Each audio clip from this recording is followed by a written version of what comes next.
කෘත්‍රිම බුද්ධිය අපි කවුරුත් දන්න විදියට AI. මේක දැන් ලෝකේ තවත් එක තාක්ෂණික ට්‍රෙන්ඩ් එකක් විතරක් නෙවෙයි. ඇත්තටම මේක ශ්‍රී ලංකාවේ අනාගතයේ තීරණය කරන ප්‍රධානම බලවේගයක් වෙමින් තියෙනවා. ඉතින් අපි මේ විග්‍රහයෙන් බලමු මේ තීරණාත්මක මොහොතේ ශ්‍රී ලංකාවේ ඉන්නේ කොතනද ඉදිරියට යන්න ඕන පාර මොකක්ද කියලා. තිරේ පේන මේ ඉලක්කම දිහා මොහොතක් බලන්න. 6.2යි. මොකක්ද මේකෙන් කියවෙන්නේ? ඇත්තටම මේක තමයි ශ්‍රී ලංකාවේ කෘත්‍රිම බුද්ධිය සම්බන්ධ කතාවේ ආරම්භක ලක්ෂ්‍ය වෙන්නේ. හරි. එහෙනම් අපි දැන් මේකේ ඇතුළාන්තයට යමු. අර කලින් දැකපු 6.2 කියන්නේ ශ්‍රී ලංකාවේ ආයතනීය තාක්ෂණය පාවිච්චි කරන ඇත්තකම කම්පනයක් ඇති කරන පුදුමාකාර විදිහට අඩු අනුපාතය. මෙන්න මෙතන තමයි අපේ රටේ තියෙන ලොකුම පරස්පරය. අපිට ඉහළ දක්ෂතාවයක් තියෙන ශ්‍රම බලකායක් ඉන්නව. ඒත් AI තරඟයේදී අපි ඉන්නේ ගොඩක් පිටිපස්සෙන්. මේ ප්‍රස්තාරය බැලුවම අර කතාව තවත් පැහැදිලි වෙනා නේද? බලන්න ශ්‍රී ලංකාවේ AI භාවිතය 6.2ක් වෙද්දී ගෝලීය සාමාන්‍යය තියෙන්නේ ඊට වඩා 5 ගුණයකටත් වඩා ඉහළ මට්ටමක. මේ පරතරයෙන් පෙන්눔 කරන්නේ ලෝකයේ දුවන වේග එක්ක බලද්දී අපි කොච්චරනම් පස්සෙන්ද ඉන්නේ කියන එක. මේක නිකන් තවත් එක ටෙක්නොලොජි ට්‍රෙන්ඩ් එකක් විතරක් නෙවෙයි. හිතන්න ඉස්සර විදුලිය ආවා වගේ ඊට පස්සේ ඉන්ටර්නෙට් එක ආවා වගේ AI කියන්නේත් ඒ වගේ ලෝකයම වෙනස් කරන බලවේගයක්.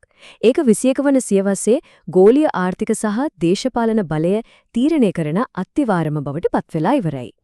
ඉතින් AI වල බලපෑම නිසා ශ්‍රී ලංකාවට ඊටම වෙනස් ආර්ථික අනාගත දෙකක් අතරින් එකක් තෝරගන්න වෙනවා. එකපාරම තියෙනම අවදානම් ඒ තමයි අපි දැනට තියෙන සේවා ආර්ථිකය කඩාවැටීම. අනෙක් පාර අවස්ථාවලින් පිරුණු එකක්. ඒ කියන්නේ නවෝත්පාදන මත පදනම් වුණු සුපිරි ආර්ථිකයක් බවට පත්වීම. මෙන්න මේකයි කාරණය. අපේ සාම්ප්‍රදායික BPO සේවා ඒ කියන්නේ වෙනත් රටවල සමාගම් වලට දත්ත අතනත් කිරීම වගේ සේවා දෙන එක AI වලට හරිම ලේසි ඉලක්කයක්. පාරිභෝගික සේවා වගේ දේවල් AI වලට හරිම පහසුවෙන් කරන්න පුළුවන්. හැබැයි අනිත් පැත්තෙන් බැලුවොත් නිර්මාණශීලී මෘදුකාංග කර්මාන්තයට AI කියන්නේ විශාල දියුණුවකට ලැබුණු හොඳම අවස්ථාවක්. මේ වැටුප් දැත්ත දිහා බැලුවම අර වෙනස කොච්චර ලොකුද කියලා හොඳට පැහැදිලි වෙනවා. AI වලින් නැති වෙලා යන රස්සාවලට වඩා AI වලින් බලගැන්වෙන රස්සාවල ආර්ථික වටිනාකම ගොඩක් වැඩි.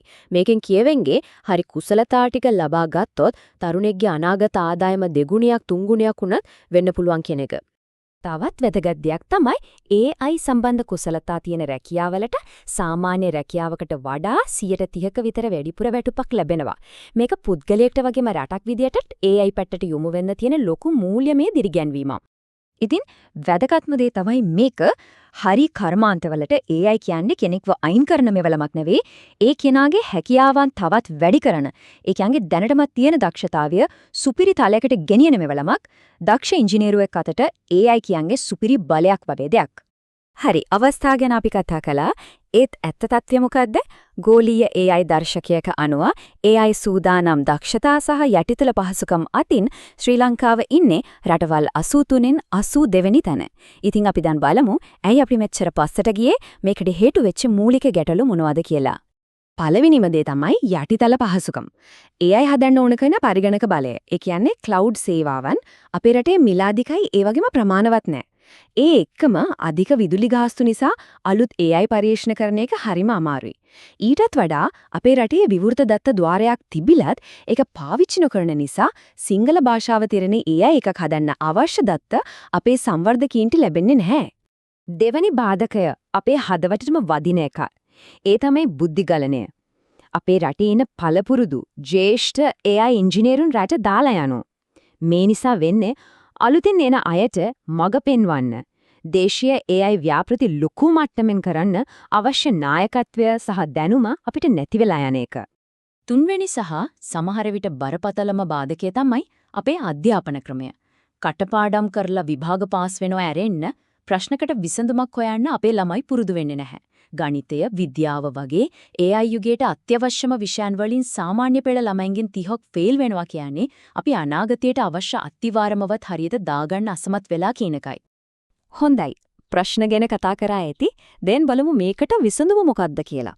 කොහොමද අපි මේ තත්වෙන් ගොඩ එන්නේ? ඒකට කුළුණු තුනක් මත ගොඩනැගුණු ශක්තිමත් සැලැස්මක් තියෙනවා. අපි බලමු මේ මොකක්ද කියලා. මේ සැලැස්මේ අත්විවරම තමයි DPI. ඒ කියන්නේ ඩිජිටල් පොදු යටිතල පහසුකම්. සරලවම කිව්වොත් ඩිජිටල් හැඳුනුම්පතක් ක්ෂණික ගෙවීම් ක්‍රම වගේ රටේ හැමෝටම පාවිච්චි කරන්න පුරුවන් මූලික ඩිජිටල් පද්ධති හදන එක. හිතන්න ඉන්දියාව වගේ හැමෝටම ඩිජිටල් ID එකක් ලේසියෙන් සල්ලි ගනුදෙනු කරන්න ක්‍රමයක් තිබුණොත් මුළු ආර්ථිකෙම කොච්චර වෙනස් වෙයිද? ඉතින් අපේ සැලැස්මේ කුළුණු තුන තමයි මේ. පළවෙනුව ඩිජිටල් හැඳුනුම්පතක් සහ LK UPI වගේ ගෙවීම් පද්ධතියක් හදලා ජාතික DPI එකක් ගොඩනැගීම. දෙවනුව කටපාඩම් අධ්‍යාපනයෙන් මිදලා AI එක්ක වැඩ කරන්න, ඒකෙන් වැඩ ගන්න තියෙන හැකියාව, ඒ කියන්නේ AI යෝග්‍යතාවය ඇති කරන අධ්‍යාපන ක්‍රමයක් හඳුන්වා දීම.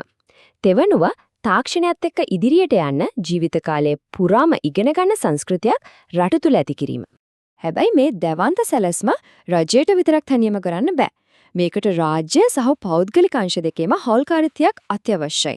ගමේ ඉන්න ග්‍රාම නිලධාරි මහත්මයාගේ ඉඳන් ලොකු කම්පැනි එකක CEO දක්වා හැමෝම එකතු වෙන්න ඕන වැඩක් මේක. මේ ජාලය හරහා තමයි රටේ හැම කොනකටම AI ගැන දැනුම ගෙනියන්න පුළුවන් වෙන්නේ. අපි දැන් මේ කතාවේ අවසාන අදියරට ඇවිත් ඉන්නේ. මෙතනදී අවධාරණය කරන්න ඕනේ වැදගත්ම දේ තමයි අනාගතය කියන්නේ අපි නිකම් බලාගෙන ඉඳලා අපිට ලැබෙන දෙයක් නෙවෙයි. ඒක අපි විසින්ම සවිඥානිකව ගඩොලින් ගඩොල ගොඩනග ගන්න ඕන දෙයක්. මේ මොහොතේ තියෙන හදිසිභාවයත් අපි තීරුම් ගන්න ඕනේ. ඉදිරි මාස 12 අහලද කියන්නේ හෙට අනිද්දා වගේ. මේ කාලේ ඇතුළත අපි හරි තීරණ අරන් ක්‍රියාත්මක වුණේ නැත්නම් වෙන්නේ අපි ආයෙත් දශකයකින් විතර පස්සට යන එක.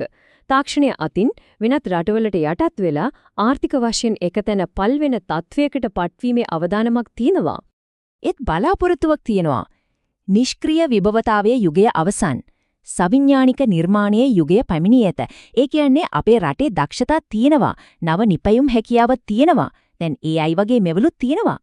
ඉතින් මේ හැමදේම තියෙද්දී අවසානයේ ඉතිරි වෙන්නේ එකම එක ප්‍රශ්නයක්.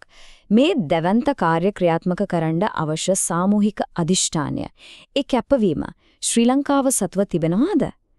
ඒ ප්‍රශ්නෙට ලැබෙන පිළිතුර තමයි අපේ රටේ ඉදිරි දශකයේ ගමන් මඟ තීරණය කරන්නේ.